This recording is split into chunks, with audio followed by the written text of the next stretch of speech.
Hello everyone, welcome to this video, and on this video we would introduce us to span tags. Now, unlike div tags, span tags have a default settings for all browsers, which they are inline in nature, and we're going to see this real quick. To make our work more effective, I'm going to create a file and I'll call this span tags.html. Now, just to create a bit of difference and also encourage us to practice more. Basically, what I'll do is I'll start with exclamation key, and I'm going to put the type the tab key. Sorry, I'll take that again, the exclamation key and the tab key, because I feel lazy writing all this. So you see it's all phone because we don't type all of this. Basically, it's the basic stuff, and we've all got a shortcut for it. It doesn't make you a good developer to know or not to know this basic thingy. So I'd say, particularly, I wouldn't say a developer is good because he knows how to write the beginning or the boilercode tags for an HTML document. To be honest, that doesn't count. And sorry for digressing. So I'll start with a span tag and we'll see how it works. So we've got hello, and I'll start with another one, hello as well. And I will go to a browser. And I want you to notice something.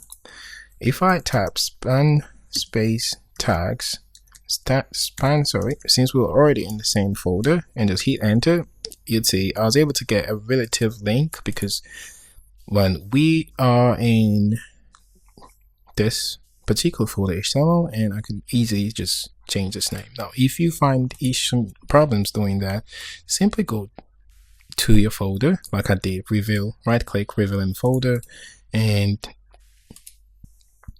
you just want to open with browser and you come back here. All right, but where's the fun in that?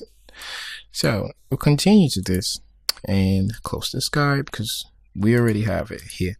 Now, one thing you know about notice about the div tag and the span tag is the span tag stacked side by side and the div tag stacked underneath each other. So I'm going to write another div tag, which is hello, and go ahead to write another one, say hello too. When I save that and come back here to reload, you see the div starts on a new line where the span stacks side by side to each other. Now, this comes hand in hand when you probably want to write a text you probably prefer to be stacked in each other side by side, or if you don't need something like a div, you don't need a big container, you just need a small container to do stuff and stay inline the text or inline the object there next to.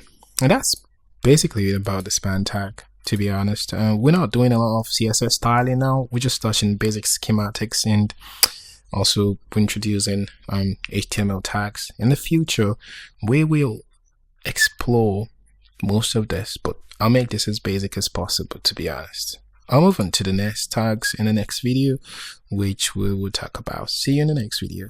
Bye bye.